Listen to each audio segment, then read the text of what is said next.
Hi guys, நம்மளுடைய தமிழக முதல்வர் விஜய் சார் அவங்க வந்து பார்த்தீங்கன்னா அதிரடி உத்தரவு வந்து பார்த்தீங்கன்னா பிறப்பிச்சிருக்காங்க. ஸோ சமூக நலத்துறையில ஒன் ஸ்டாப் சென்டர்ல வந்து பார்த்தீங்கன்னா வேலை கொடுக்கணும். அதை வந்து பார்த்தீங்கன்னா தமிழ்நாட்டில் இருக்கக்கூடிய பெண்களுக்கு மட்டும் வந்து பார்த்தீங்கன்னா வேலை கொடுக்கணும். யாரெல்லாம் வந்து பார்த்தீங்கன்னா படிச்சுட்டு இருக்கிறாங்களோ நிறைய பேர் வேலை இல்லாதக்கிறாங்க, அவங்களுக்கு வந்து பார்த்தீங்கன்னா கொடுங்க அப்படின்னு வந்து பார்த்தீங்கன்னா ஒரு உத்தரவு கொடுத்துருக்காங்க. அவங்களுக்கு வந்து பார்த்தீங்கன்னா சாட்டர்டே சண்டே இந்த லீவ்லாம் வந்து பார்த்தீங்கன்னா கம்பல்சரி வந்து பார்த்தீங்கன்னா கொடுக்கணும். இது வந்து பார்த்தீங்கன்னா பெண்களுக்கு அடிச்சது ஜாக்பாட்னு சொல்லலாம். அப்ளிகேஷன் ஃபார்ம் நான் சொல்ற மாதிரி அப்ளை பண்ணுங்க, உங்களுக்கு கண்டிப்பா ஜாப் கிடைக்கும். சோ இப்போ நாம விட்டுட்டுமா மீண்டும் வந்து பார்த்தீங்கன்னா நமக்கு வந்து பார்த்தீங்கன்னா இந்த ஜாப் வந்து பார்த்தீங்கன்னா கிடைக்காதுங்க. ஏன்னா ஒன்ஸ் ஃபில் பண்ணிட்டாங்களா வேகன்சி மறுபடியும் எப்போ வரும்னு சொல்ல முடியாது.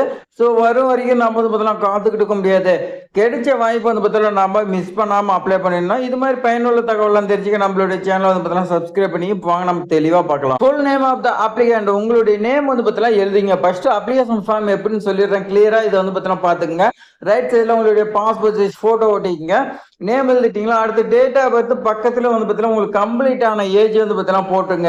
கம்யூனிட்டி கேட்குறாங்க பாருங்க, நீங்க என்ன கம்யூனிட்டி அதுவும் போட்டுருங்க. அட்ரஸ் கேட்குறாங்க, ஸ்டெப் பை ஸ்டெப் நீங்க வந்து பார்த்தீங்கன்னா பின்கோடு கம்பல்சரியா நீங்க வந்து பார்த்தீங்கன்னா எழுதணும். அடுத்த மொபைல் நம்பர் கேட்குறாங்க, அது நீங்க வந்து பார்த்தீங்கன்னா தெளிவா எழுதிங்க. அடுத்த இமெயில் ஐடி கேட்குறாங்க. அடுத்து பாருங்க உங்களுடைய எஜுகேஷன் குவாலிஃபிகேஷன் கேட்குறாங்க. ஸோ ஃபர்ஸ்ட் ஒண்ணுங்கிறது போட்டுங்க. நீங்க வந்து பார்த்தீங்கன்னா என்ன படிச்சுக்கிறீங்கிறத போட்டுங்க. யூனிவர்சிட்டி நீங்க வந்து பார்த்தீங்கன்னா 10th தான் ஃபர்ஸ்ட் வந்து பார்த்தீங்கன்னா படிச்சிருப்பீங்க, அதனால ஸ்டேட் போர்டுன்னு வந்து பார்த்தீங்கன்னா எழுதிருங்க. எப்போ ஜாயின் பண்ணி எப்போ ரிலீவ் ஆனீங்க, என்ன கோர்ஸுங்கிறது 10th போட்டுங்க. அடுத்து 2ன்னு போட்டு 12ன்னு போட்டுங்க. 12 போட்டிங்களா, அடுத்து இது வந்து பார்த்தீங்கன்னா ஸ்டேட் போர்டுன்னு போட்டுங்க. எப்போ ஜாயின் பண்ணி எப்போ ரிலீவ் ஆனீங்க, என்ன கோர்ஸ் 12th வந்து பார்த்தீங்கன்னா கோர்ஸ் இருக்கு, அது என்ன கோர்ஸ்னு எழுதிங்க. அடுத்து 3 போட்டுங்க. நீங்க டிகிரின்னு போட்டுங்க. யூனிவர்சிட்டி பொறுத்த வரைக்கும் நீங்க பெரியாரா இல்ல வந்து பார்த்தீங்கன்னா பாரதிதாசனா இல்ல அண்ணாமலை யூனிவர்சிட்டி இந்த மாதிரி வந்து பார்த்தீங்கன்னா நிறைய யூனிவர்சிட்டிக்குது. அதுல என்னங்கிறத நீங்க போட்டு எப்ப ஜாயின் பண்ணி எப்ப ரிலீவ் ஆனீங்க, அதுல என்ன சப்ஜெக்ட் எடுத்து படிச்சீங்கிறத நீங்க வந்து பார்த்தீங்கன்னா போட்டுங்க. ஸோ அடுத்து எக்ஸ்பீரியன்ஸ் வந்து பார்த்தீங்கன்னா கேட்குறாங்க. ஃபர்ஸ்ட் வந்து பார்த்தீங்கன்னா உங்களுடைய போஸ்டிங் என்னங்க, அதே மாதிரி வந்து பார்த்தீங்கன்னா எந்த கம்பெனி நீங்க வந்து பார்த்தீங்கன்னா அரசு நிறுவனத்தில் எங்க ஒர்க் பண்ணியிருந்தாலும் அதை வந்து பார்த்தீங்கன்னா எழுதுன்னு சொல்லியிருக்காங்க. எப்போ ஜாயின் பண்ணி எப்போ வந்து பார்த்தீங்கன்னா ரிலீவ் ஆனீங்க, அதே மாதிரியா உங்களுடைய ஒர்க் அங்கே என்னங்கிறத நீங்க இந்த இடத்துல தெளிவா எழுதணும். எத்தனை இடத்துல ஒர்க் பண்ணியிருந்தாலும் எழுதிக்கன்னு சொல்லிட்டாங்க. அவ்வளவுதான் ஃப்ரெண்ட்ஸ். அடுத்து வந்து பாருங்க, நேஷனல் ஸ்டேட் லெவலு இந்த மாதிரி வந்து பார்த்தீங்கன்னா ஏதாவது அவார்டு பேப்பர் பப்ளிஷன் எக்ஸ்பீரியன்ஸ் இந்த மாதிரி ரிலேட்டட் ஏதாவது இருந்துச்சுன்னா நீங்கள் அப்ளை பண்ணலாம் சொல்லியிருக்காங்க. மேலே கொடுக்கப்பட்டுள்ள எல்லா டாக்குமெண்ட்டாக இருக்கட்டும், எல்லா இன்ஃபர்மேஷனும் கரெக்டாக அப்படின்னு நீங்கள் வந்து பார்த்தீங்கன்னா படித்து பார்த்துக்கணும். கீழே வந்து பார்த்தீங்கன்னா இந்த ஜாப்பில் நான் ஜாயின் பண்ணிட்டேன், ப்ராஃபிட் ரிலேட்டடாக நான் இங்கேயும் ஒர்க் பண்ண மாட்டேன் இந்த மாதிரி வந்து பார்த்தீங்கன்னா இங்கே சொல்லிட்டு நீங்கள் படித்து பார்த்துட்டு இந்த இடத்துல வந்து பார்த்தீங்கன்னா சைன் பண்ணிருங்க. லெஃப்ட் சைடில் பிளேஸ் டேட் வந்து பார்த்தீங்கன்னா போட்டு கீழே நோட் கொடுத்துருக்காங்க குறிப்பு. இதில் வந்து பார்த்தீங்கன்னா எல்லா டாக்குமெண்ட்டையும் நீங்கள் செல்ஃப் அட்டஸ்டேட் பண்ணணும். கீழே கொடுக்கப்பட்டுள்ள அட்ரஸ்க்கு வந்து பார்த்தீங்கன்னா நீங்கள் சென்ட் பண்ணணும். அதே மாதிரி ஒரிஜினல் வச்சு அனுப்பக்கூடாதுன்னு சொல்லி வந்து பார்த்தீங்கன்னா கொடுத்துருக்காங்க.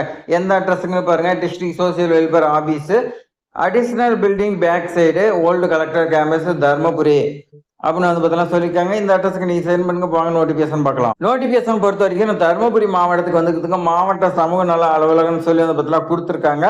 தருமபுரி மாவட்ட ஆட்சித்தலைவர் என்ன சொல்றாங்கன்னா, ஒன் ஸ்டாப் சென்டர்ல வந்து பார்த்தீங்கன்னா மருத்துவ கல்லூரி மற்றும் மருத்துவமனையில் இயங்கிட்டு இருக்கக்கூடிய ஒன் ஸ்டாப் சென்டர் தான் உங்களுக்கு கேஸ் ஒர்க்கராக வந்து பார்த்தீங்கன்னா 24x7 ஷிஃப்ட்ல உங்களுக்கு இருக்குன்னு சொல்லி கொடுத்துருக்காங்க.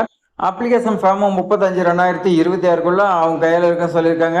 விண்ணப்பிக்க வேண்டிய முகவரி பொறுத்த வரைக்கும் மாவட்ட சமூக நல அலுவலகம், பழைய மாவட்ட ஆட்சியர், கூடுதல் கட்டிடம், பின்புறம், பழைய மாவட்ட ஆட்சியரகம். இந்த அட்ரஸ்க்கு வந்து பார்த்தீங்கன்னா சென்ட் பண்ணோம். உங்களுக்கான சம்பளம் பொறுத்த வரைக்கும் 18,000 ரூபாய் கொடுக்குறாங்க மந்த்லி. ஒரே ஒரு வேகன்சி தான்.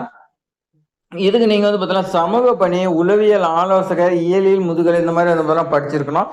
உள்ளூரை சேர்ந்தவராக இருக்குன்னு சொல்லி கொடுத்துருக்காங்க. வன்முறைக்கு ஆளாக்கப்பட்ட பெண்களுக்கு வந்து பார்த்தீங்கன்னா உதவி செய்யறது, இதுல வந்து பார்த்தீங்கன்னா 2 இயர்ஸ் வந்து பார்த்தீங்கன்னா ஒர்க் பண்ணிருக்கணும். அரசார நிறுவனத்தில் நீங்க வந்து பார்த்தீங்கன்னா குறைந்தது 2 இயர்ஸ் வந்து பார்த்தீங்கன்னா ஆற்றுப்படுத்தல வந்து பார்த்தீங்கன்னா ஒர்க் பண்ணிருக்குன்னு சொல்லி கொடுத்துருக்காங்க.